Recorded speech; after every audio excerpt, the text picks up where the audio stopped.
Assalamualaikum warahmatullahi wabarakatuh. Alhamdulillahi rabbil alamin. Wassalatu wassalamu ala ashrafil mursalin Nabiyyina wa maulana Muhammadin wa ala alihi wa sahbihi ajma'in. Wa ashhadu an la ilaha illallah wahdahu la syarika lah. Wa ashhadu anna Muhammadan abduhu wa rasuluh sallallahu alaihi wa ala alihi wa sahbihi wa man tabi'al huda ila yaumiddin. Biasanya toko buka jam berapa? 9. Berarti jam 8 kalian masih tidur ya? Hah? Udah siap-siap. Ya. Waktu pagi itu punya nilai keistimewaan. Rasulullah SAW mendoakan untuk umatnya keberkahan di waktu pagi. Beliau mengucapkan Allahumma barik ummati fi bukuriha. Ya Allah, berkailah umatku di waktu paginya. Sehingga ketika seseorang bekerja di waktu pagi, beraktivitas di waktu pagi, nilainya berbeda dengan mereka yang beraktivitas di selain waktu pagi. Keberkahan semakin baik, semakin tinggi saat seorang muslim mengawali aktivitasnya semakin pagi. Jadi kalau iRoom buka jam 4 subuh, nanti yang datang berkah. Gak ada yang datang. Ya enggak masalah buka jam 9, tapi waktu paginya jangan sampai habis untuk tidur, acara yang gak ada manfaatnya, sehingga Anda bisa gunakan di waktu pagi untuk belajar, untuk ibadah, membaca Quran, dan yang lainnya. Baik. Ada satu ayat yang tadi belum sempat kita baca, yaitu larangan keras untuk berkhianat. Allah melarang keras semua bentuk pengkhianatan. Allah Ta'ala berfirman, Ya ayyuhalladzina amanu la takhunullaha war rasul wa takhunu amanatikum wa antum ta'lamun. Wahai orang yang beriman, janganlah kalian mengkhianati Allah dan Rasulnya, dan janganlah mengkhianati amanah kalian. Wa antum ta'lamun, sementara kalian mengetahui kalau mengkhianati amanah ini pelanggaran. Bahkan termasuk di antara ciri orang munafik. Sehingga orang beriman, dia tidak punya karakter mengkhianati. Ini ciri orang munafik.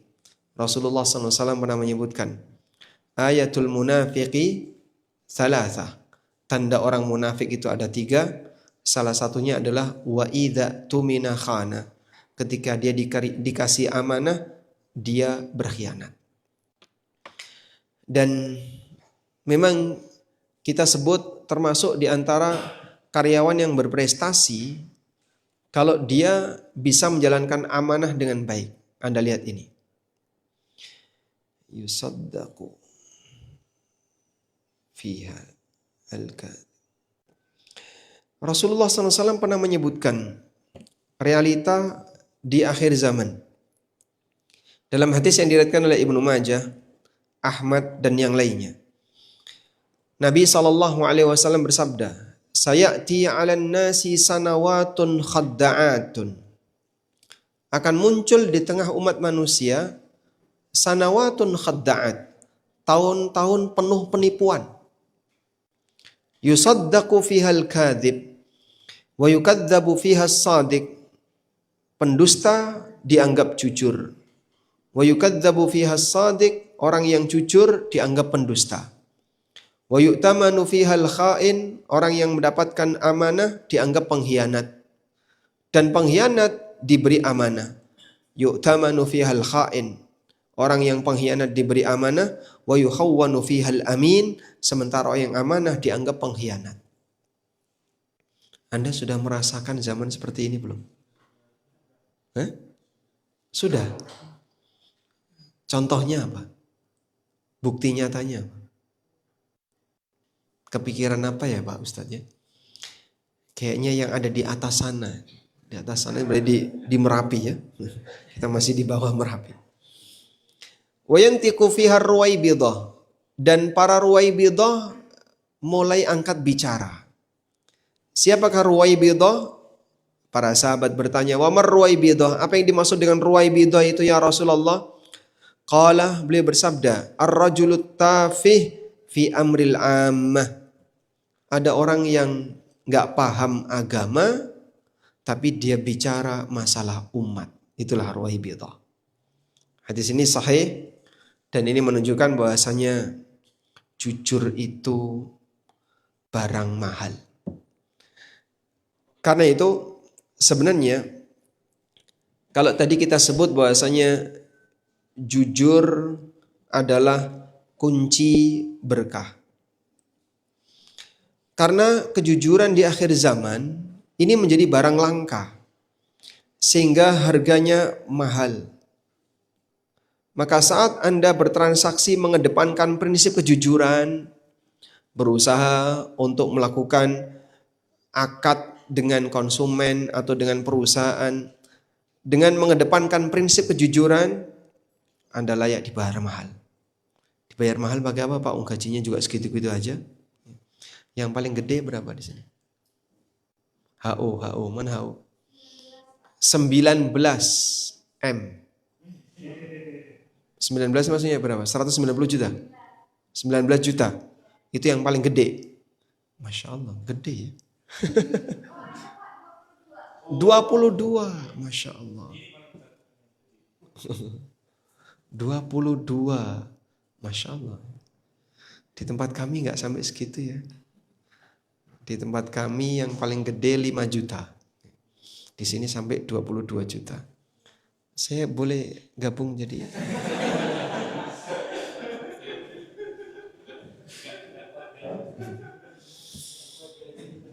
Bukan itu sebenarnya nilai dari besarnya yang kita maksud. Tapi apa Pak? Kepercayaan orang. Apalagi kau dapat pahala. Apalagi kau dihargai oleh orang lain. Itu lebih mahal. Sehingga bisnis itu bukan yang penting Anda dapat banyak. Tapi bisnis itu adalah ketika Anda dipercaya oleh masyarakat. Itu yang lebih mahal. Ada sebagian ya, tempat servis HP yang orang senang ke situ. Sehingga sampai ketika tutup itu ditungguin. Masih tutup, ditungguin. Ini libur, ya sudah, dia nggak pindah ke tempat yang lain. Apalagi kalau HP seperti ini kan kadang ada kesan loyalitas. Aku loyalnya di sini, nanti dia akan ke situ terus. Belanja di situ terus. Walaupun jauh, nanti tetap ke situ. Makanya jaga baik-baik kepercayaan ini. Nah tadi Babe sempat bilang, salah satu di antara kelebihan iRoom adalah HP dibuka di tempat. Betul? Bukan di masjid kan? Jadi begitu ada orang yang datang bawa HP rusak, langsung dibuka di depan orangnya untuk ditunjukkan sisi kerusakannya di mana. Kalau ringan misalnya mati total, oh ternyata baterainya kurang pas. Atau ada kabel dikit yang putus, satu sentuhan solder sudah nyala. Kayak gitu gratis biasanya. Atau bayar? Gratis, karena gampang ya. Nah, ini contoh satu nilai lebih sehingga Anda menampakkan kejujuran, keterbukaan di hadapan konsumen dan sebenarnya keuntungannya bukan, itu nanti kalau dia nggak bayar, kalau kayak gini jumlahnya banyak kita nggak dapat apa-apa. Bukan itu yang kau dapat. Kau bisa mendapatkan kepercayaan dari banyak orang. Mungkin dia nanti akan nge-share kemana-mana, apalagi di zaman medsos. Jadi jangan khawatir ya. Allah bisa datangkan sumber rizki yang jauh lebih banyak.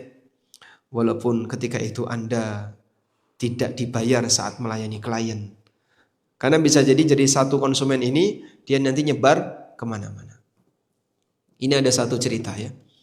Bukti bahwasanya rizki itu tidak pernah tertukar. Walaupun orang sudah berusaha untuk menolaknya. Cerita ini ada di Madinah. Saya dapat cerita ini dari salah satu guru saya. Ada seorang pedagang. Biasanya kalau mereka di sana di Madinah toko buka bareng. Dan umumnya yang namanya pasar itu kan ngumpul ya. Jadi yang jual beras semua, yang jual daging semua. Gitu kan? Pasar kan sekarang kayak gitu, dikumpulkan sesuai dengan objek yang dijual. Yang jual pakaian-pakaian semuanya, nggak campur ya. Daging, pakaian, beras nggak campur. Nah, orang ini buka lapak sebagaimana yang lain buka lapak. Datang konsumen pertama dilayani, laku dia.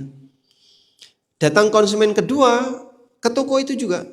Terus dia bilang, aku tadi sudah laku, sebelah saya belum laku, kamu cari aja yang ke sebelah. Akhirnya dia cari ke toko sebelah, nggak cocok. Cari lagi ke toko sebelahnya, nggak cocok. Terus muter sampai kembali ke toko ini lagi. Terus beli di toko itu.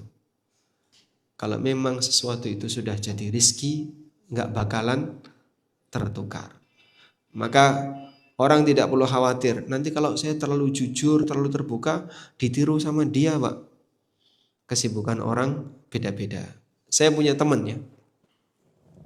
Beliau itu punya usaha percetakan. Kemudian beliau itu bilang, kalau ada orang yang nyetak di tempat saya, kami akan berusaha untuk menjelaskan dengan sangat detail. Jadi Pak, produk kami itu kelebihannya ini, 1, 2, 3, 4. Kekurangan produk kami, 1, 2, 3, 4. Dijelaskan. Nah, saya bisa bikin kayak gini, metode saya seperti ini. Dijelaskan. Ada salah satu yang tanya sama orang ini. Jadi beliau sampaikannya dalam kegiatan workshop tentang pengusaha. Ada yang tanya, kalau kayak gini caranya, apa Anda nggak takut usaha Anda akan ditiru orang? Apa Anda nggak takut usaha akan ditiru orang? Karena kan dia begitu terbuka, ditunjukkan semuanya. Apa jawab beliau? Masing-masing orang punya konsentrasi yang berbeda. Jadi manusia itu walaupun ngerti ilmunya, tapi kalau dia nggak punya passion, paham passion ya? Apa? Hah? Minat. Manusia itu walaupun ngerti ilmunya, aku tahu cara bertani seperti ini, cara berternak seperti ini. Tapi kalau dia nggak punya passion di situ, nggak punya minat dan bakat di situ, nggak bakalan jalan. Sehingga kalau misalnya cerita ke Anda, gimana sih tips dan trik jadi ustadz? Tak ceritakan. Karena Anda nggak punya passion jadi ustadz, ya nggak bakalan punya keinginan untuk ke arah sana. Misalnya ya, gimana sih tips untuk beternak yang sukses? Saya cerita. Cara ternak yang sukses tuh kayak gini, caranya seperti ini. Tapi Anda ketika nggak punya passion untuk beternak, mungkin Anda tidak akan tertarik untuk beternak. Walaupun ilmunya sudah punya. Maka bedakan antara teori dan rizki dan minat bakat. Bisa jadi ada orang punya teori tapi rizkinya nggak ada di situ. Usaha bisa ditiru tapi rizki nggak bisa dikopas. Sehingga Anda kalau meniru usaha, misalnya aku pengen bikin yang baru apa? Airum perjuangan. Masya Allah. Ya, ini seragamnya hitam semua. Airum perjuangan putih semua. Terus merekam semuanya. Jadi apa yang Anda lakukan ketika di Airum, Anda buat perusahaan yang baru, dikopas semua. Kau mungkin bisa kopas unit usaha ini. Tapi kau tidak akan bisa mengcopy paste hasil dan rizki. Karena Allah Subhanahu wa Ta'ala telah tetapkan itu. Tayyib. Karena itu jaga keterbukaan. Karena ini bagian dari kunci keberkahan. Tidak perlu takut nanti konsumen saya malah niru saya dan seterusnya. Aman insya Allah ya. Karena semua orang masing-masing punya minat, bakat, dan passion sendiri-sendiri. Nah, selanjutnya kita akan beralih ke masalah sogok. Nah, untuk membicarakan masalah sogok, saya ajak Anda untuk membahas tentang ancaman koruptor di akhirat. Tadi kita sudah menyinggung sedikit tentang gratifikasi, tips, dan apapun namanya. Ada banyak sekali dalil yang berisi ancaman bagi karyawan maupun pegawai yang melakukan pelanggaran dalam masalah harta. Berikut di antaranya. Ancaman bagi orang yang gulul. Gulul artinya mengambil harta milik negara untuk kepentingan pribadi secara tidak legal, atau harta milik perusahaan untuk kepentingan pribadi secara tidak legal. Harta hasil gulul merupakan harta khianat yang nanti akan dipikul di akhirat. Sehingga siapa yang membawa harta gulul, maka nanti dia akan memikul harta gulul itu di hari kiamat. Dipikul jadi gimana Pak? Dilihat oleh banyak orang. Oh ternyata yang selama ini orangnya pendiam. Kalau pas lagi forum di pojok duduk tenang, merem. Ternyata dia mikul harta yang dia ambil dari perusahaan. Dilihat siapa? Dilihat oleh semuanya. Yang kami anggap orang yang baik ketika berinteraksi nyaman, padahal ternyata dia punya banyak pelanggaran. Allah Subhanahu wa taala berfirman, "Wa may yaghlul ya'ti bima ghalla yaumal qiyamah." Barang siapa yang gulul, maka dia akan pikul hasil gululnya kelak di hari kiamat. Tsumma tuwaffa kullu nafsin ma kasabat wa hum la yudlamun. Kemudian nanti masing-masing orang akan diberi balasan sesuai dengan apa yang dia kerjakan. Wa hum la yudlamun, dan mereka tidak akan dizalimi. Yang baik akan dapat balasan yang baik, yang jahat akan mendapatkan balasan sesuai dengan perbuatannya. Dalam banyak kesempatan Nabi SAW memperingatkan umatnya agar tidak melakukan gulul, karena akibatnya sangat menakutkan. Contoh gulul apa Pak? Aneka tips tadi loh Pak, yang dibawa pulang, padahal itu bukan haknya. Gimana akibatnya? Kita lihat ini ya. Dalam hadis dari Abu Hurairah radhiyallahu anhu, beliau menceritakan, qama fina Rasulullah sallallahu alaihi wasallam dzata yaumin. Rasulullah sallallahu alaihi wasallam pernah berceramah di hadapan kami. Fadzakaral ghulula. Beliau membahas masalah gulul. Fa'azzamahu wa 'azzama amrah. Beliau anggap serius masalah gulul itu, dan beliau sebut ini urusan besar. Tsumma qala, kemudian beliau bersabda. Nah ini sabdanya panjang sekali ya. Tolong Anda persiapkan, jangan sampai ngantuk dulu, karena saya membaca hadis yang panjang. Tarik nafas dulu. Anda rasakan adem atau anget? Anget. Mau dinyalain AC-nya? Ini mati, itu juga mati, banyak AC yang dimatikan. Baik. Dinyalain Mas. 12 derajat. Tidak ada ya. Yang ini mungkin 1 sama 2 itu. Lanjut ya. Rasulullah sallallahu alaihi wasallam kemudian menceritakan tentang kejadian gulul. Beliau bersabda, la ulfiyanna ahadakum yaji'u yaumal qiyamah ala raqabatihi ba'irun lahu rugha. Jangan sampai aku ketemu kalian besok datang di hari kiamat sambil memikul onta. Di pundaknya dia mikul onta. Lahu rugha, yang onta itu mengeluarkan suara. Sehingga dia korupsi onta, dipikul onta itu di hari kiamat sambil onta itu bersuara. Akhirnya dilihat oleh banyak orang. Yaqulu ya Rasulullah, kemudian dia memanggil-manggil ya Rasulullah, aghithni, tolong aku. Fa'aqulu, kemudian aku sampaikan, la amliku laka syai'an qad ablagtuka. Aku tidak bisa menolongmu, aku sudah sampaikan kepadamu. Jadi yang gulul ini nggak dapat syafaat dari Rasulullah Sallallahu Alaihi Wasallam.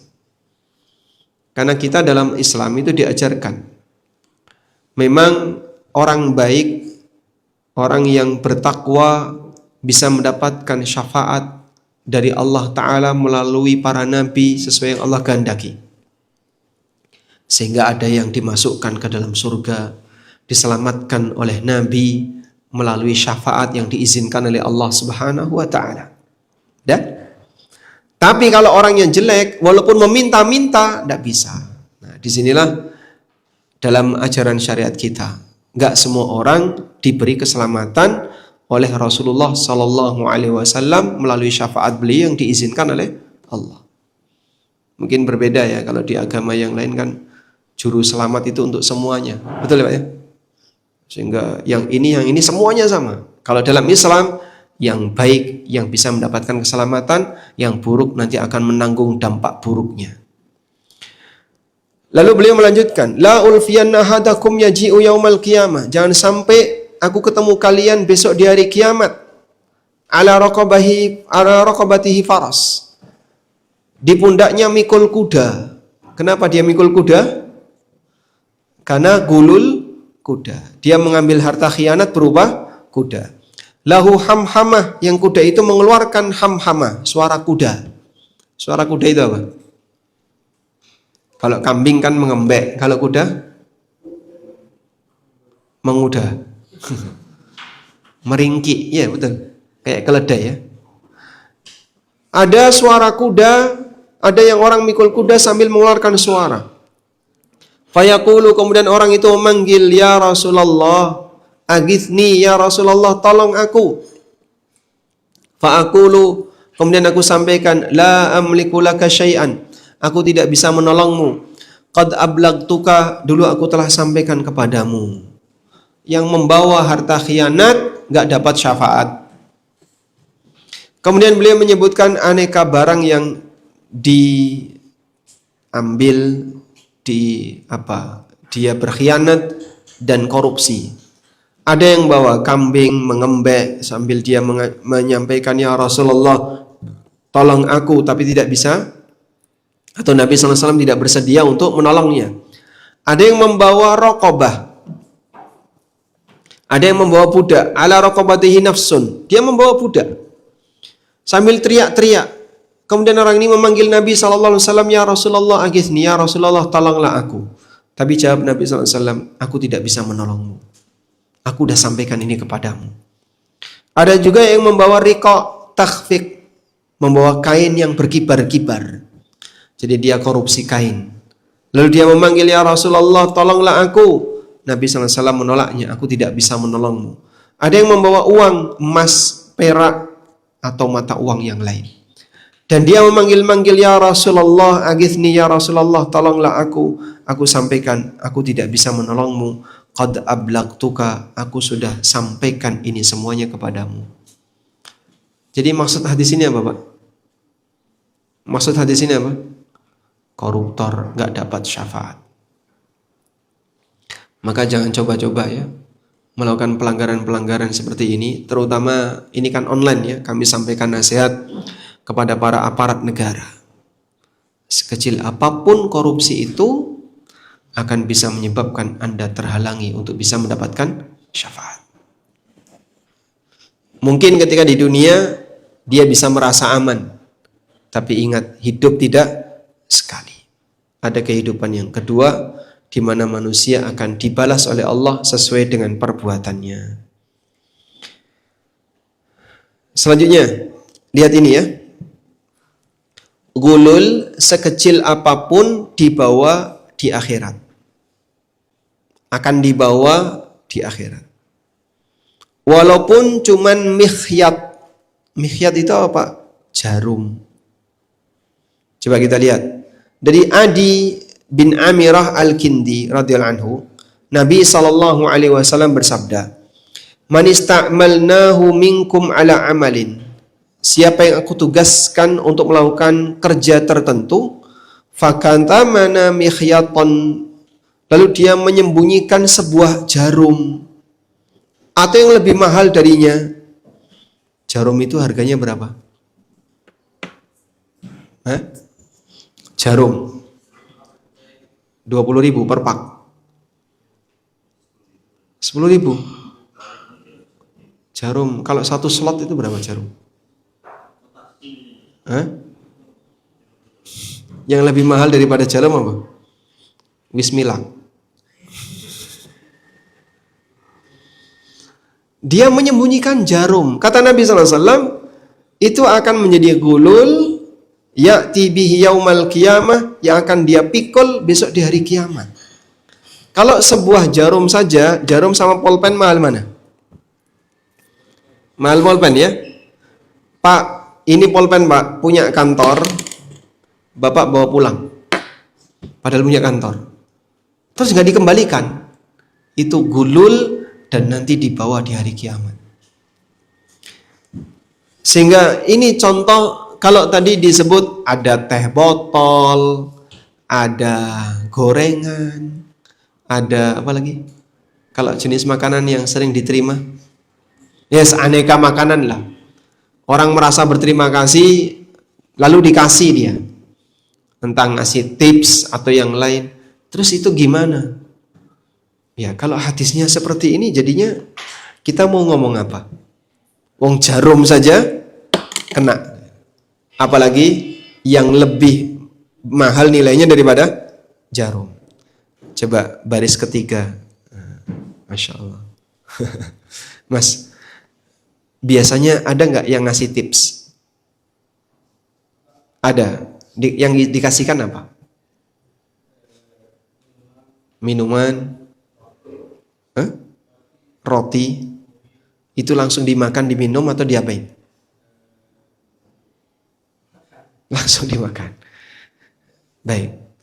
Di sini Nabi SAW menyebut jarum. Orang mendapatkan tips jarum, fama fauqaha, atau yang lebih mahal dari itu, kana gululan, akan menjadi harta gulul, ya'ti bihi yaumal qiyamah, yang dibawa besok di hari kiamat. Jadi kira-kira jarum sama minuman mahal mana? Mahal minuman. Jarum itu berapa sih? 5.000. Itu yang bisa disedot. Jarum kecil ya mungkin 500 perak atau 1.000 lah yang agak gede. Itu dibawa di hari kiamat, apalagi yang lebih dari ini. Lah terus gimana Pak Ustadz? Saat mendengarkan hadis ini, tiba-tiba orang Ansor menyampaikan kepada Nabi SAW, ya Rasulullah, aku kembalikan tugas ini kepada Anda, aku nggak sanggup. Loh kamu kenapa? Tadi Anda bilang seperti ini dan aku nggak sanggup. Lalu Nabi SAW menyampaikan, fal ana aqul, sekarang aku sampaikan. Siapa yang aku beri tugas, lalu dia mendapatkan hadiah berupa jarum atau yang lebih dari itu, hendaknya dia laporkan. Fama u'tiya fakhudhu, apa yang aku berikan silahkan dia ambil. Wa ma lam u'ti fantahu, dan siapa yang tidak aku kasih jangan ngambil. Nah, di sini kuncinya, kalau tadi bicara masalah tips ya. Kalau uang kan kesepakatannya dikumpulin ya. Kalau uang kesepakatannya dikumpulin nih. Ditaruh di satu kotak uang tips. Karena yang sensitif dapat tips adalah saat Anda benerin HP, karena cuman ringan, nggak usah bayar. Tiba-tiba dia mau ngasih sesuatu. Berapa Mas? Nggak usah bayar. Saya pengen bayar berapa? Seikhlasnya. Kalau seikhlasnya, kami sarankan, ya sudah Bapak kalau bayar seikhlasnya, ini QRIS-nya. QRIS masuk kemana? Kantor. Atau Bapak boleh taruh nih, ini ada box untuk tips bagi kami semuanya. Karena di sini yang kerja tidak cuma satu orang, tim. Pas kebetulan yang sering ngasih tips kok siang hari, yang shift malam, sedih dia. Atau sebaliknya, yang ngasih tips kebanyakan malam, yang siang sedih. Berapa shift biasanya? 2. Yang sering tips tuh siang atau malam? Sore sampai malam. Berarti yang shift 2 yang sering dapat. Lebih banyak shift 2. Anda yang shift 1 sama shift 2 gajinya sama atau beda? Shift 1 sama shift 2 gajinya sama atau beda? Sama. Tapi yang lebih basah yang shift 2. Ya mungkin ada yang dia lebih nyaman ketika di shift 2. Shift 1 garing Pak Ustadz. Kering. Nggak dapat apa-apa. Padahal yang shift 1 itu udah kepanasan. Waktunya banyak kosong. Jarang konsumen. Yang juang dengan debu misalnya. Kalau rukonya agak kurang bagus ya, berdebu, pakai tertutup atau terbuka biasanya? Tertutup. Jadi di dalam gitu. Ruangan ber-AC ya. Tapi kalau shift malam lebih laris, kan ada ya beberapa counter yang terbuka begitu ya. Sehingga di sini dijejer aneka HP dan produk-produk, termasuk servis juga di situ. Tapi terbuka. Matahari kalau siang pas dari timur, dia menghadap ke timur. Masya Allah, ini tantangan bagi yang jaga. Kalau puasa, dia kadang sampai bilang, gak kuat Pak Ustadz. Kenapa? Kepanasan. Sampai gak kuat. Masya Allah. Padahal dia bukan kuli. Apalagi kalau dia jadi kuli bangunan. Mungkin baru ngangkat satu batu sudah bilang gak kuat. Baik. Tapi apapun itu, prinsip ya, untuk uang, kumpulin. Ini hak siapa? Perusahaan. Jadi Rasulullah SAW, coba kita tampilkan hadisnya. Fakatamana mikhyatan fama fawqa. Kita lihat dari sini. Dari Adi bin Umairah al-Kindi, Nabi SAW bersabda, Man ista'malu minkum ala amalin. Siapa yang kami angkat dia untuk melakukan tugas tertentu, fakatamana mikhyatan fama fawqa. Lalu dia menyembunyikan sebiji jarum atau yang lebih kecil daripada itu atau yang lebih mahal daripada itu. Kana gululan ya'ti bihi yaumal qiyamah. Maka itu akan menjadi gulul yang dia bawa, dia pikul di hari kiamat. Faqama ilaihi rajulun aswad minal ansar. Tiba-tiba ada orang berkulit hitam dari kalangan Ansar mendekat ke Nabi SAW. Ka'anni anduru ilaihi. Faqala ya Rasulullah. Orang ini kemudian mengatakan, ya Rasulullah, iqbal anni amalak. Ya Rasulullah, terima kembali tugas yang Anda kasih ke saya. Tak kembalikan. Jadi ibaratnya Anda sudah diterima jadi karyawan, tiba-tiba mendengarkan sebuah ancaman seperti itu, Anda takut, wah saya nggak sanggup ini, aku tak resign saja, saya serahkan kembali tugasku kepada Anda. Wa malaka, Nabi SAW tanya, kamu kenapa? Qala sami'tu kataqulu kadza wa kadza. Tadi aku mendengar Anda menyampaikan seperti ini.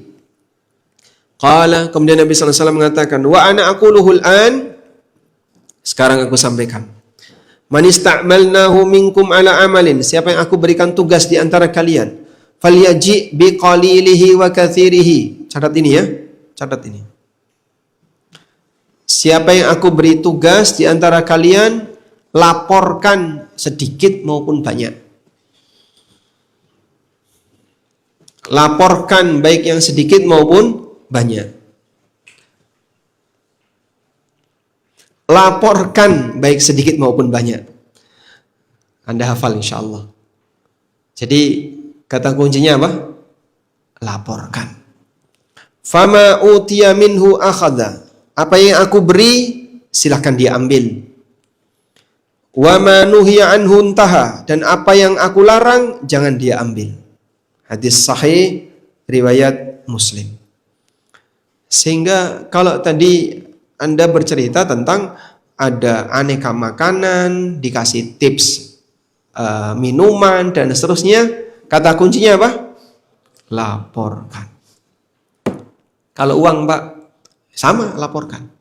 Sehingga boleh diterima sesuai dengan izin yang diberikan oleh perusahaan, tapi wajib laporkan. Jadi di sini ada perubahan yang diberikan oleh Nabi SAW. Awalnya Nabi SAW itu melarang tips awalnya. Udah, siapapun yang dapat tips walaupun jarum terus dia sembunyikan, nanti akan dia bawa di hari kiamat. Lah terus gimana? Sementara tugas ini sangat rentan dengan yang namanya tips, orang ngasih-ngasih hadiah. Sampai sahabat ada yang keberatan, tak kembalikan ya Rasulullah. Tugas saya nggak sanggup untuk melaksanakan itu. Sehingga beliau melarang tips 100%. Pokoknya nggak boleh diterima, harus ditolak. Jadi kalau ada yang ngasih apapun, Mas, ini ada teh botol. Mohon maaf Pak, di tempat kami nggak boleh nerima seperti ini. Ya sudah kalau gitu saya tak bayar 100.000 ya mas buat kamu. 100.000 ya pak. Tapi gimana pak ya? Sebentar dulu ya pak. 100.000 ya. Bunyinya beda. Kalau teh botol, mohon maaf pak, kami dilarang untuk nerima seperti ini. Dulu seperti itu. Lalu diganti oleh Nabi Sallallahu Alaihi Wasallam. Nabi Sallallahu Alaihi Wasallam mengizinkan untuk diterima. Tapi, tapinya ini gede. Wajib lapor. Wajib lapor. Nah, setelah wajib lapor, nggak selesai sampai di situ. Pak, ini tadi ada yang ngasih tips 100.000. Pokoknya buat aku ya Pak, buat aku ya, buat aku ya. Nah, bolak-balik kayak gitu. Loh, kenapa? Ini kan ada tips ngasih saya uang, orang ngasih saya uang tips 100.000. Buat aku ya Pak, aku udah lapor loh ini. Udah lapor tapi maksa. Memaksa apa? Pokoknya buat aku. Ya enggak boleh kayak gitu. Sehingga wajib lapor enggak selesai. Lalu setelah itu apa? Tunggu keputusan. Keputusan dari kantor. Sehingga beliau menyampaikan sebagai kepala negara, beliau mengatakan, "Fama utiya minhu akhadha," yang aku kasih, kalau dia dikasih silakan dia ambil. Wa ma nuhiya anhu intaha, dan jika dia dilarang jangan dia ambil. Di posisi terakhir itu, kalau kau mendapatkan tadi, kau dikasih, ambil. Tapi kalau kau tidak dikasih, jangan coba-coba ambil. Ini akan kau pikul besok di hari kiamat. Masya Allah. Jadi enggak sembarangan orang atau tidak semua ya, tips yang Anda dapatkan halal untuk diterima. Sehingga tunggu keputusan dari kantor. Nah, keputusan kantor itu ada dua. Keputusan kantor ada dua ya. Satu, peraturan. Kembalikan ke peraturan. Karena peraturan ini sudah baku. Sehingga peraturannya, karyawan yang nerima tips berupa gorengan, silahkan boleh langsung dimakan. Misalnya ya. Ini kan peraturan. Nah begitu Anda nerima tips gorengan, boleh langsung dimakan. Kok yang ngasih tips kacang? Wah ini di peraturannya gorengan ya. Nah, kalau yang kacang ini gimana? Apa? Oh semua yang bisa dimakan? Berarti durian gitu boleh? Boleh. Wah jarang-jarang yang ngasih durian. Gimana? Itu dinyalakan coba.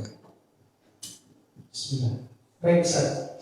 Ada pertanyaan terkait apakah bisa jadi ada batas tip, Ustaz. Contohnya begini. Ada kadang konsumen kita itu, Mas, misal kita katakan bahwa mohon maaf kami tidak diperbolehkan menerima tips gitu, Ustaz. Kemudian kadang konsumen mengatakan, enggak Mas, ini bukan tips, tapi ini saya sedekah aja ngasih sama Masnya ini. Dan itu terjadi pada saat mereka sedang aktivitas kerja. Apakah ini masuk kategori tips seperti itu, Ustaz? Barakallahu fiik. Ya. Ada satu kaidah yang mengatakan al-asma la tughayyirul haqa'iq. Nama itu tidak mengubah hakikat. Sehingga kalau ada orang yang nyebut ini khamr ya? Enggak, ini jamu. Bikin anget misalnya. Tapi marakno mendem. Paham? Enggak, orang Makassar paham? Paham? Mendem itu apa? Ini jamu ini, bukan khamr. Tetap disebut khamr atau tidak? Khamr, walaupun orang menyebutnya jamu.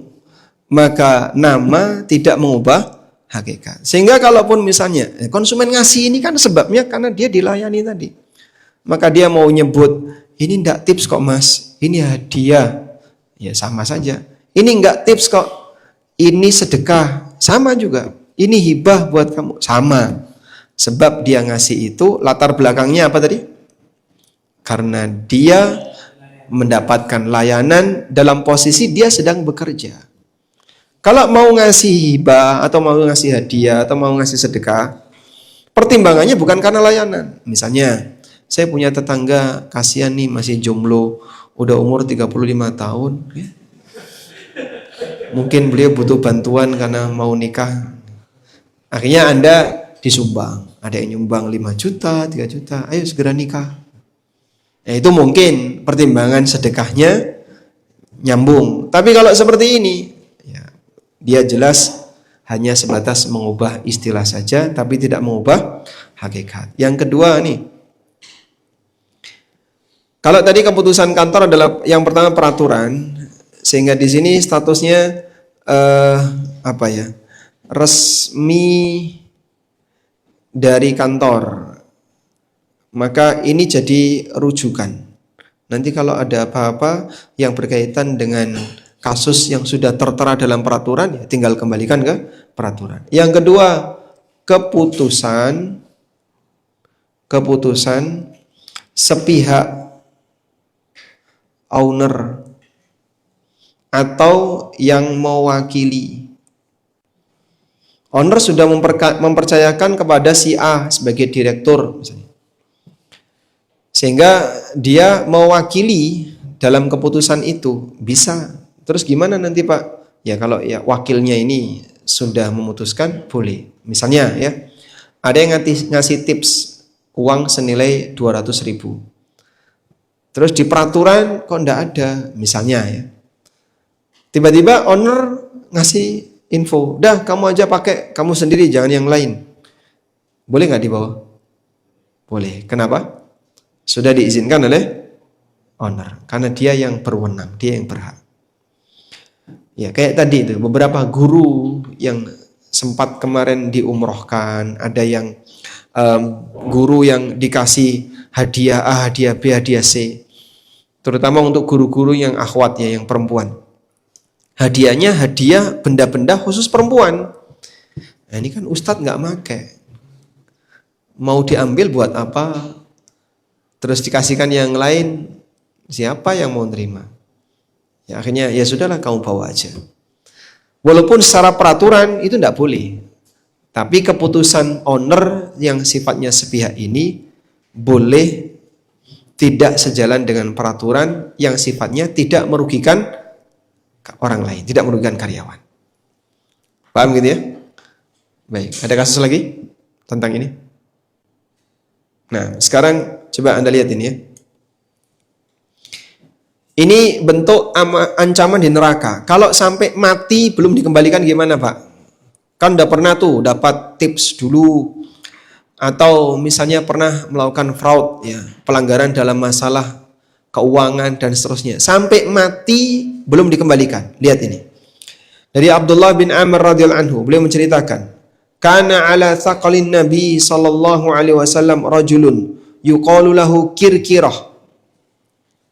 Ada seorang yang ditugaskan oleh Nabi sallallahu alaihi wasallam untuk menjaga harta bawaan beliau. Namanya di sini Karkarah. Ini mungkin yang lebih tepat Karkarah atau Kirkirah.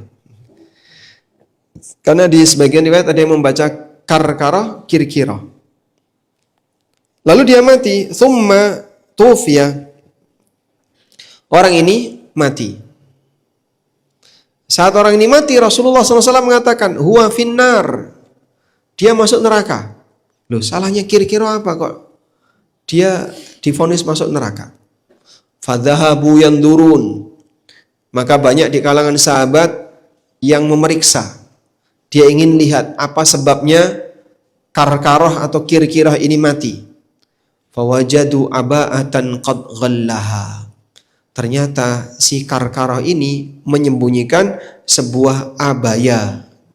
Abaya itu apa? Baju abaya, Pak. Gamis perempuan yang los sampai bawah. Menemukan sebuah baju abaya qad ghallaha yang dia korupsi.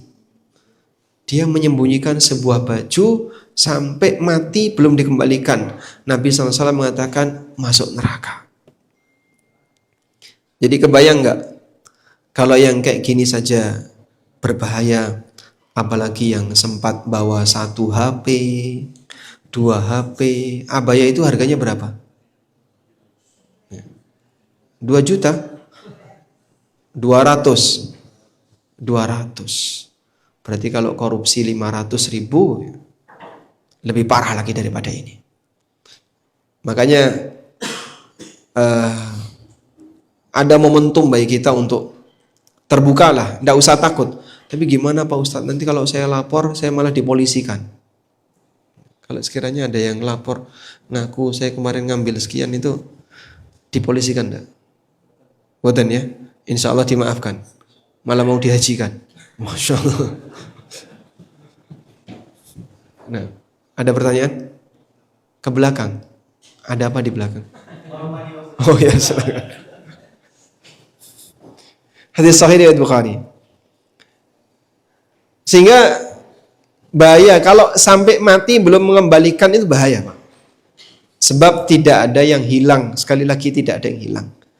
Anda mungkin bisa merasa aman ketika di dunia, tapi tidak ada jaminan aman di akhirat. Lihat ini.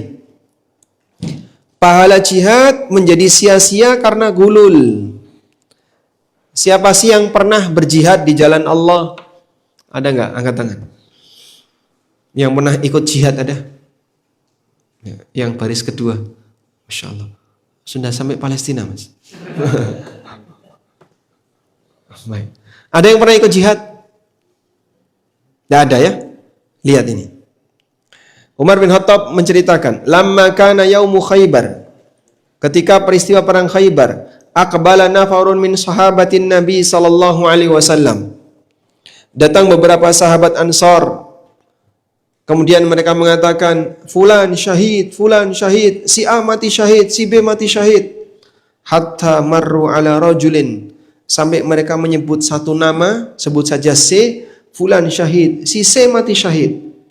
Faqala Rasulullah SAW, kemudian Nabi SAW mengoreksi. C enggak mati syahid. Kalla, C enggak mati syahid. Inni ra'aituhu finnar. Aku lihat si C itu masuk neraka. Fi burdatin ghallaha au aba'atin. Disebabkan karena dia korupsi sebuah kain atau abaya hasil gulul, harta khianat yang dia ambil. Padahal ini satu rombongan perang ke daerah Khaybar. Lalu berhasil mendapatkan harta ghanimah, ada yang ngambil abaya, ada yang ngambil kain, disimpan sama dia. Tanpa dilaporkan kepada Rasulullah SAW, tanpa dilaporkan kepada pemimpin negara, disimpan. Lalu oleh Nabi SAW, beliau katakan, dia masuk neraka. Jihadnya nggak ada, artinya malah orangnya dapat dosa.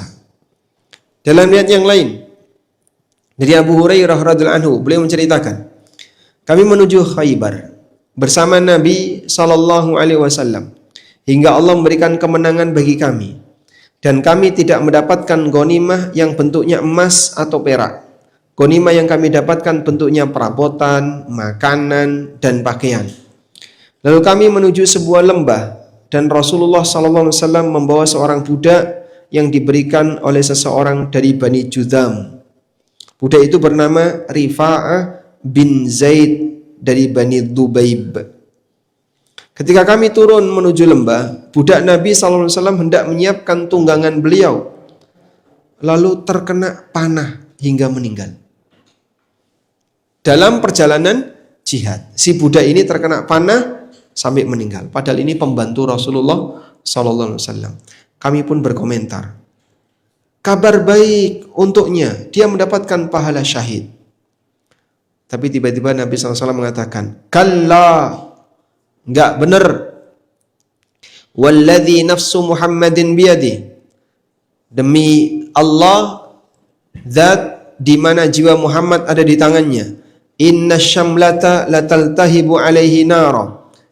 Sesungguhnya ada sebuah selimut yang membakarnya di neraka. Jadi dia korupsi selimut.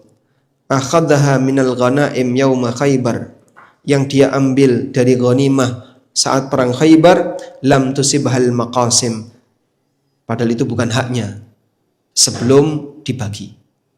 Jadi intinya harta milik bersama tapi dia manfaatkan untuk kepentingan pribadi. Kalau orang melakukan kesalahan ini sampai mati, walaupun dia punya pahala jihad, nggak ada nilainya. Apalagi kalau kita cuman sholatnya kadang masih bolong-bolong, itu pun kalau sholat nggak di masjid, kalau sholat cepat sekali rukuk dan sujudnya. Yang kayak gini ngambil harta milik perusahaan, mau ngandalin apa? Terus gimana Pak kalau saya nggak punya amal soleh yang bisa dipakai bayar? Kayak tadi ya, nanti dosanya orang yang kau dolimi akan dilemparkan kepada kamu jika sampai kau tidak punya pahala yang dipakai untuk bayar. Mari sayangi ibadah yang kita kerjakan. Kata Abu Hurairah, mendengar keterangan ini semua orang kaget. Lalu datang seseorang menyerahkan sepasang kalung sandal. Kalung sandal aja diserahkan. Jadi dia sempat korupsi kalung sandal. Itu dilaporkan, ya Rasulullah, tak kembalikan. Dia melaporkan, ya Rasulullah, aku ambil saat perang Khaybar. Kemudian Nabi SAW mengatakan, syirakun minnar, kalung sandal neraka. Syirakani minnar, kalung-kalung sandal yang akan nanti memasukkan orang ke dalam neraka. Gara-gara dia ngambil sebelum lapor. Makanya kalau kalung sandal saja, kalung sandal, jarum dan seterusnya, ini bisa menyebabkan orang masuk neraka, apalagi yang lebih parah atau lebih mahal daripada itu. Baik, berdiri lagi. Masya Allah, ini harus digebrak dulu mejanya ya. Kalau nggak kayak gini ngantuk terus. Berdiri lagi, boleh. Berdiri lagi. Kita akan ice breaking. Jangan menghadap kanan dulu Pak, belum ada. Kalau nggak ada instruksi, Bapak tetap menghadap ke depan ya. Sudah? Baik, satu meja kan 2 orang. Satu meja 2 orang ya. Ada yang Bapak sendiri. Nah, nanti mungkin Mas dibantu satu Mas. Beliau nggak punya pasangan, kasihan. Sekarang boleh berhadapan-hadapan. Ya. Boleh berhadapan-hadapan. Nah, tatap mata temannya.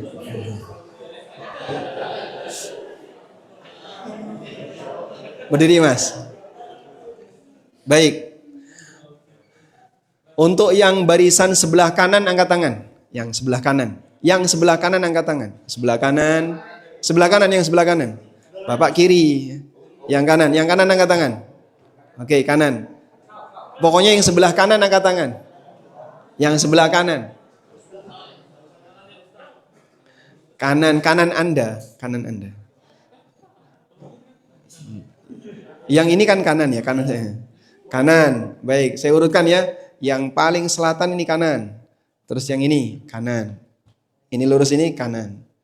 Kanan. Baik, kanan angkat tangan. Semuanya kanan angkat tangan. Baik. Gantian, kiri angkat tangan.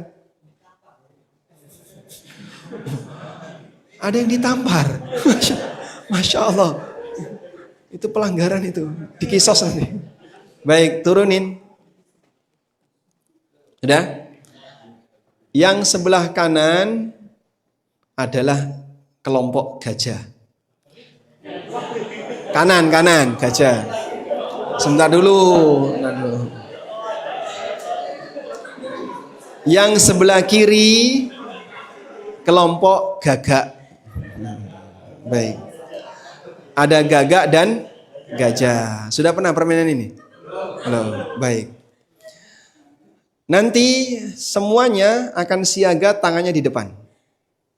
Semuanya siaga tangannya di depan. Di depan gini Pak. Berhadapan-hadapan tangan kanan dan kiri.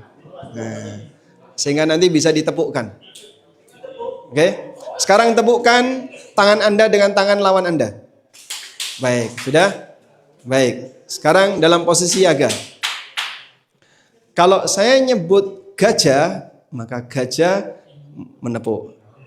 Gagak harus berusaha menghindar. Oke? Kalau saya nyebut gagak, maka gagak menepuk, gajah harus berusaha menghindar. Siap? Siapa yang kena tepukan, maka dia baris di depan. Siap ya?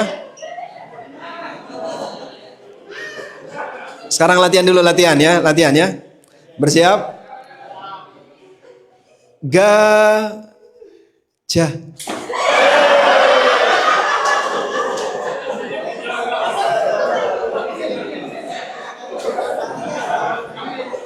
Ulangi lagi ya.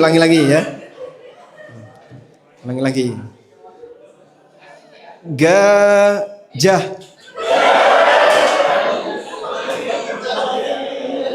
Kalau saya nyebut gajah, gagak jangan bergerak, gagak jangan nepuk, tapi menghindar. Nanti malah saling tepuk ya. Udah siap? Sekarang serius nih. Serius ya. Kita akan mulai dalam bentuk cerita. Saya memasuki kebun binatang. Saya melihat ada binatang yang besar. Kemudian saya dekati. Tiba-tiba ternyata ada burung yang terbang. Saya penasaran. Terus saya mendekat. Ternyata saya melihat gagak.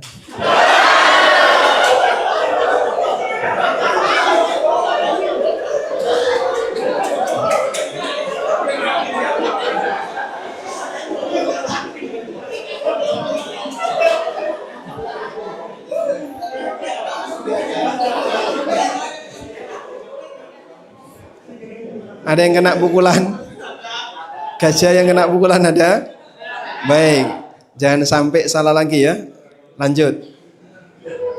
Kemudian saya terus masuk lebih dalam ke arah kebun binatang itu. Ternyata ada banyak sekali burung warna-warni. Saya penasaran dengan burung yang berwarna hitam. Ketika saya dekati, ternyata saya melihat gajah.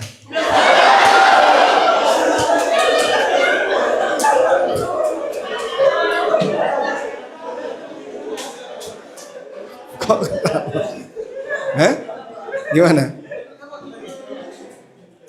Sudah? Ada yang kena 2 kali? Ada. 1 lagi. Ini yang menentukan. Siapa yang kena pukul? Tadi konsekuensinya apa? Berdiri di depan ya, oke? Nah. Saya pun berlari. Lalu tiba-tiba saya tersandung batu, saya jatuh. Kemudian saya berusaha untuk bangun, ternyata di depan saya sudah ada baru mas, belum, baru ternyata di depan saya sudah ada gapura. Lalu saya memasuki gapura itu. Dan saya melihat lebih dekat, ternyata ada gagak.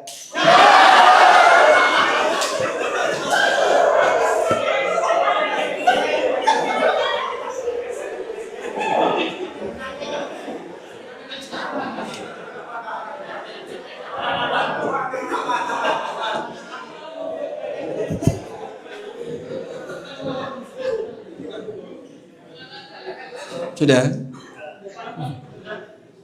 Yang nyuruh duduk siapa? Silakan duduk.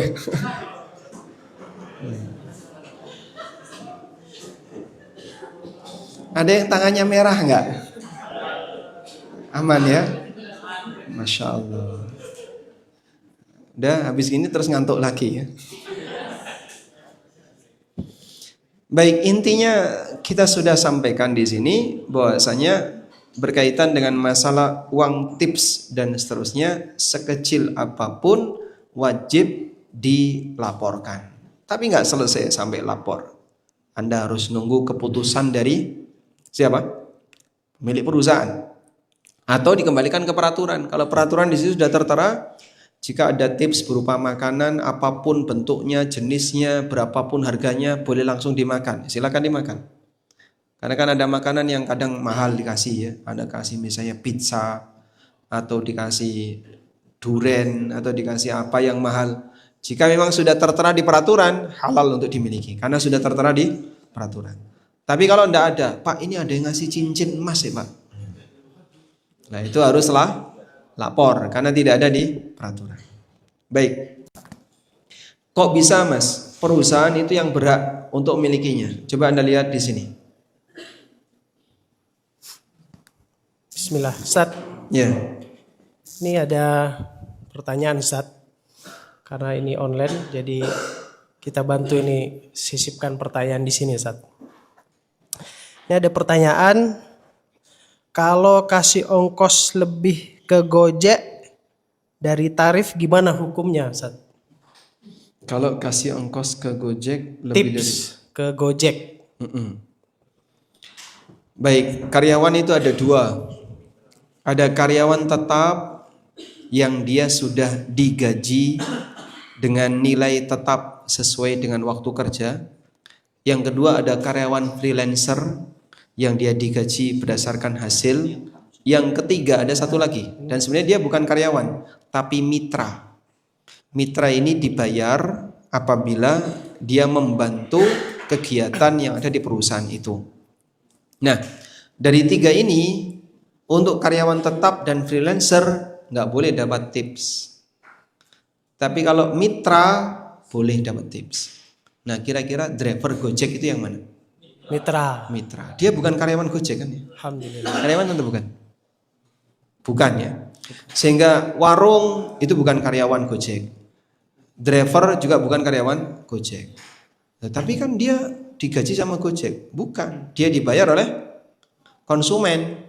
Lalu ada bagi hasil dengan Gojek. Sehingga dalam hal ini mengingat mereka adalah mitra, maka insya Allah tidak masalah jika mitra seperti ini dikasih tips.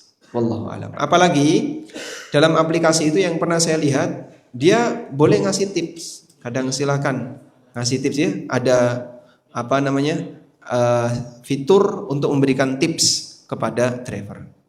Baik, kita lihat di sini ya. Ada lagi Ustaz. Ya. Satu kali lagi. Jadi bagaimana bagi yang sudah terlanjur Ustaz? Dia sudah terlanjur terima dan mungkin hari ini baru melihat dan mengambil faedah dari apa yang Ustaz sampaikan bahwa tips itu tidak boleh Ustaz. Barakallahu fiik.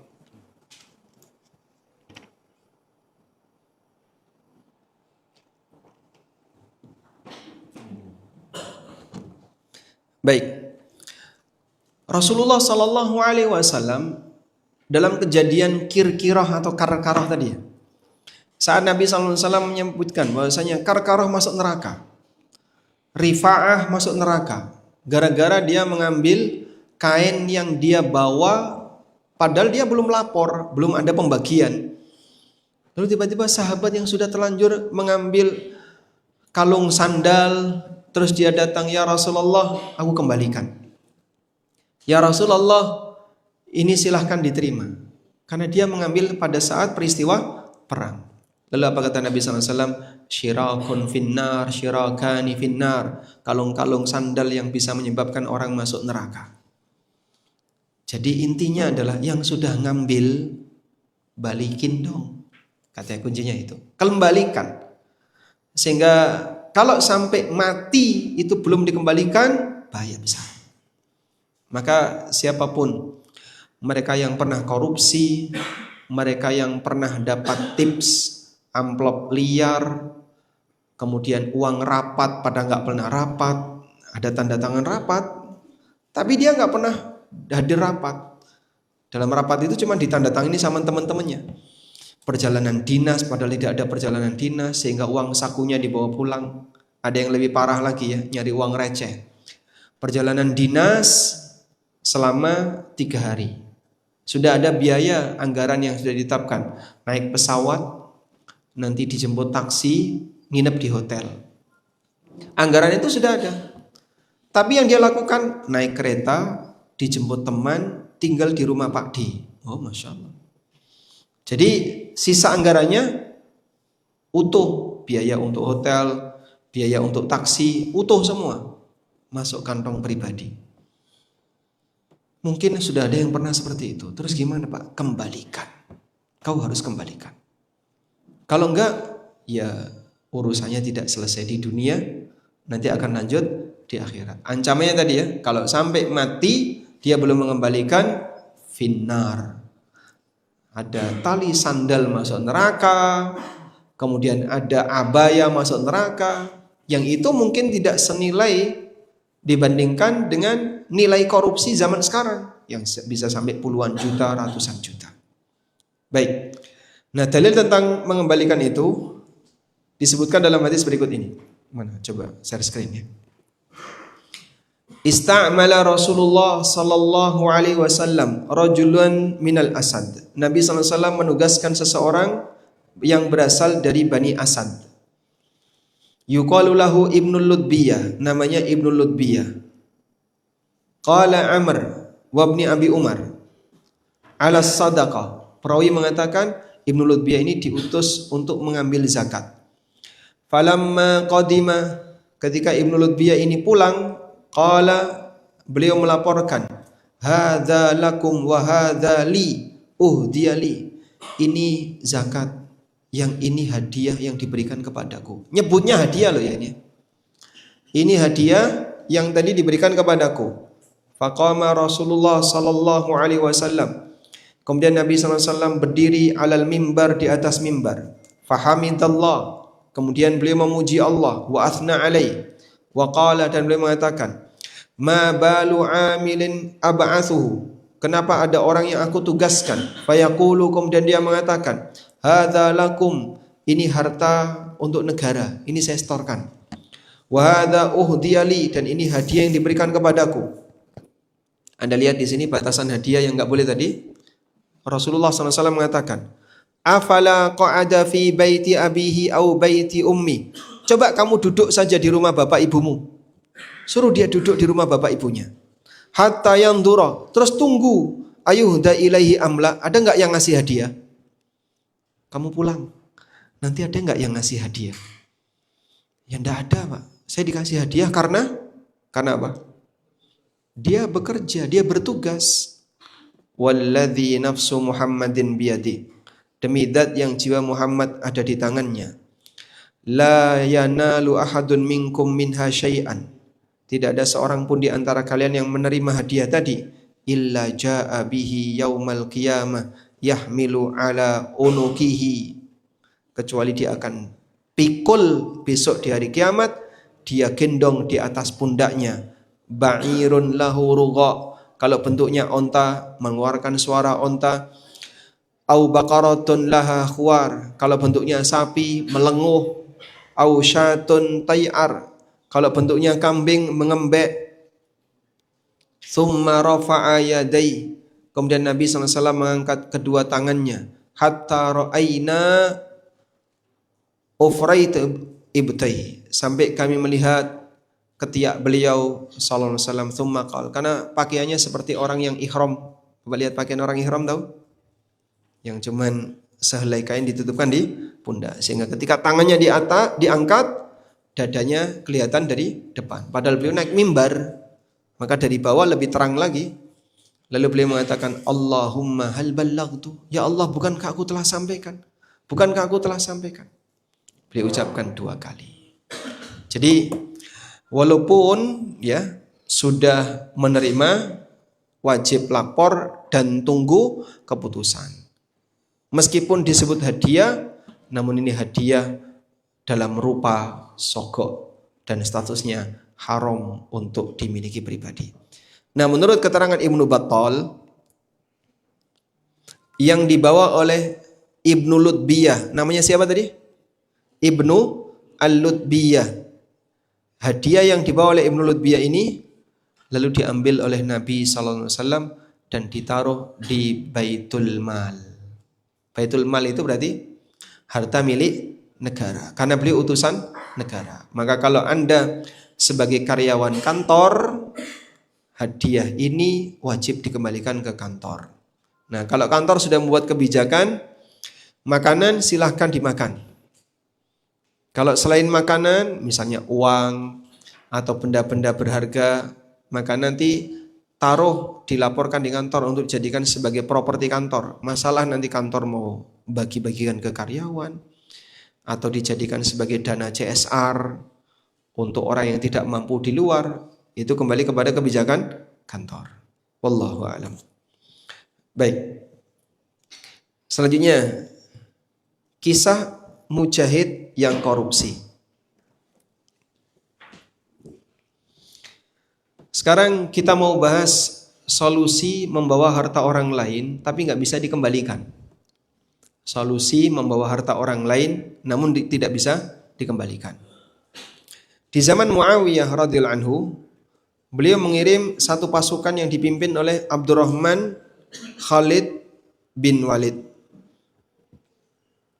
Ketika pasukan mendapatkan kemenangan, lalu kembali, ada seseorang yang mengambil 100 dinar dari ghanimah. Banyak ya?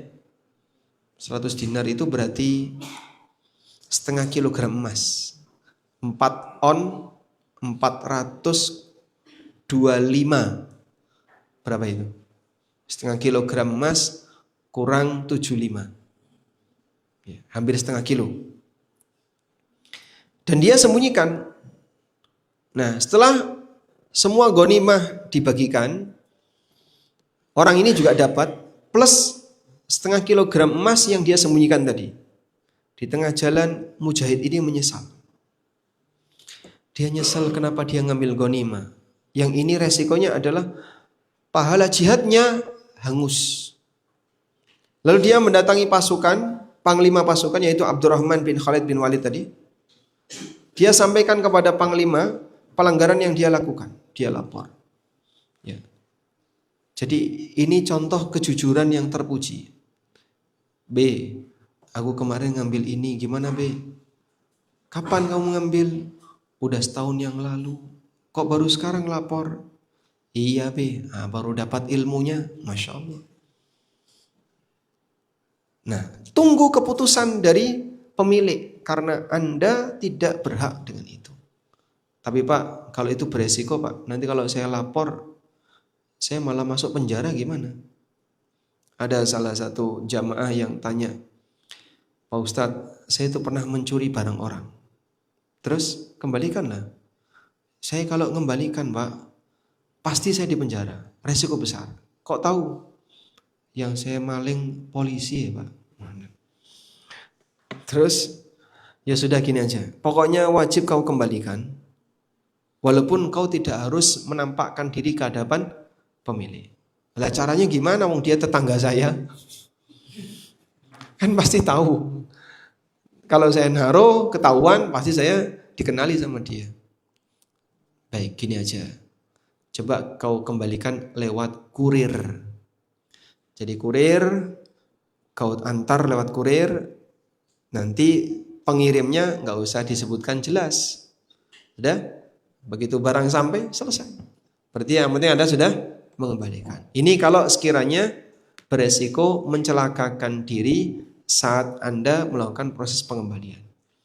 Sehingga kalau kemarin mau lapor, aku mau lapor babi, tapi nggak enak. Kemarin sempat ngambil duit kantor. Berapa? 200 juta.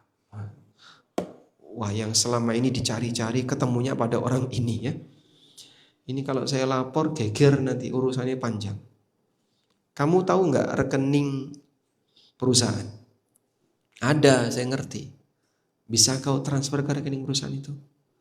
Ya kalau transfer manual ketahuan, ya ketahuan enggak? Mungkin bisa di-track ya. Tapi kalau Anda datang ke bank, saya tolong transferkan ke sini, udah bener rekeningnya, bisa. Tapi pakai KTP orang, karena nanti nyebut KTP itu. Nama ini transfer sekian. Tayyib. Intinya kembalikan. Orang ini pun datang ke panglima dan dia ingin mengembalikan uang itu. Namun Abdurrahman menolak. Abdurrahman mengatakan, la aqbaluha minka, aku nggak bisa nerima dari kamu. Li'annal jaisha tafarraqa wan nasu tafarraqu. Semua pasukan sudah pada pulang, orang-orang sudah pada pulang. Ini uang nanti gimana cara saya mengembalikan? Padahal semuanya sudah pada pulang. Cara bagikannya gimana coba? Hatta talqallaha biha yaumal qiyamah. Tunggu sampai nanti kau ketemu Allah besok di hari kiamat. Akhirnya Mujahid ini pun nangis. Dia sedih sekali sehingga dia mendatangi beberapa sahabat. Dan mereka memberikan jawaban yang sama sampai pada keadaan dia stres. Saya ingin taubat tapi susah untuk mengembalikan harta tadi. Hingga dia berangkat ke Damaskus menemui Muawiyah radhiyallahu anhu untuk mengembalikan 100 dinar itu. Namun Muawiyah menolak. Hingga dia keluar dari tempat Muawiyah dalam kondisi menangis dan dia mengucapkan inna lillahi wa inna ilaihi raji'un. Inna lillahi wa inna ilaihi raji'un. Mau tobat tapi susah. Semuanya menolak. Saya mau kembalikan ini. Gimana kembalikan? Saya mau bagikan. Ini kan yang punya hak sudah nyebar semuanya orangnya. Para pasukan tadi sudah pada pulang. Gimana cara kita mengembalikan? Di saat dia menangis, menyesali perbuatannya, dia ketemu dengan seorang ulama namanya Abdullah As-Saksaki. Bukan dari suku Saksak ya. Berarti orang Lombok itu Pak. Bukan ya. Dia pun menceritakan pengalamannya kepada ulama ini. Lalu sang ulama itu menasihatkan. Idhab ila Muawiyah. Coba kamu temui lagi Muawiyah. Fakullahu, sampaikan kepadanya. Iqbal minni khumusak. Fadfa ilaihi 20 dinaran. Wandur as-samanin al-baqiyah. Tolong terima yang 1/5 dan serahkan 20 dinar. 100 dinar 1/5-nya berapa? 20 dinar. Wandur as-samanin al-baqiyah. Selanjutnya untuk 80 sisanya fatasaddaq biha an dzalikal jaish. Sedekahkan atas nama seluruh pasukan. Fa innallaha yaqbalu taubatan ibadi. Allah menerima taubat dari hambanya. Wa huwa a'lamu bi asma'ihim wa makanihim, dan dia maha tahu nama-nama mereka dan tempat kedudukan mereka. Akhirnya sang Mujahid tadi melakukan saran ini. Muawiyah pun menerima 20 dinar itu, dan sisanya yang 80 dinar dikembalikan, disedekahkan atas nama seluruh pasukan. Nah ini jadi jawaban ya. Kayak tadi itu kasusnya. Aku pernah naik angkot nggak bayar. Naik bis kota nggak bayar. Pas turun minta kembalian. Udah nggak bayar minta kembalian. Kemudian Muawiyah mengatakan, li'an akuna aftaituhu biha ahabbu ilayya min kulli syai'in amliku. Andaikan aku tadi yang memberi fatwa itu, lebih aku sukai daripada semua harta yang aku miliki. Masya Allah. Sehingga kisah ini memberikan pelajaran tentang bagaimana cara tobat dari hasil korupsi dan harta gulul. Makanya teman-teman mungkin yang pernah mengambil harta dari negara misalnya atau dari perusahaan, mau mengembalikan bingung. Pak gimana Pak ngembaliin, saya ngaku nanti malah panjang urusannya. Baik, coba kau transfer ke rekening perusahaan tanpa nyebut nama, bisa enggak? Masih ada peluang bisa. Lakukan. Saya pernah dapat tamu ya, dari Jakarta. Tamu ini bercerita, selama bekerja 10 tahun, dia bekerja sebagai aparat 10 tahun, itu sering nerima uang liar ya, amplop itu. Tapi orang ini nyatetin. Bulan ini nerima berapa, dicatat. Gitu. Lalu setelah semuanya tercatat,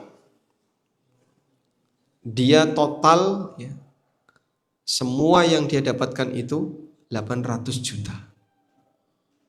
Akhirnya minta keterangan gimana yang harus saya lakukan. Kembalikan 800 juta ke negara. Nah gimana mekanisme mengembalikan ke negara? Ya sudah kalau kayak gitu kamu sedekahkan atas nama fakir miskin yang mereka dipelihara oleh negara. 800 juta itu dicicil. Dicicil dia. Berarti kalau 800 juta 10 tahun kan per tahun 80 juta. Itu tips mereka yang kerja di sebuah dinas pemerintahan yang kurang basah. Wah, itu kan yang basah berapa? 10 tahun saja 800 juta. Wallahu alam. Baik, kita break dulu sampai setengah 10. Nanti masuk lagi jam 10 insya Allah. Jam 10 masih ada satu materi lagi. Di belakang sudah ada snack yang disediakan oleh panitia. Kita istirahat sampai jam 10. Wassallallahu ala nabiyyina Muhammadin wa ala alihi wa sahbihi wasallam.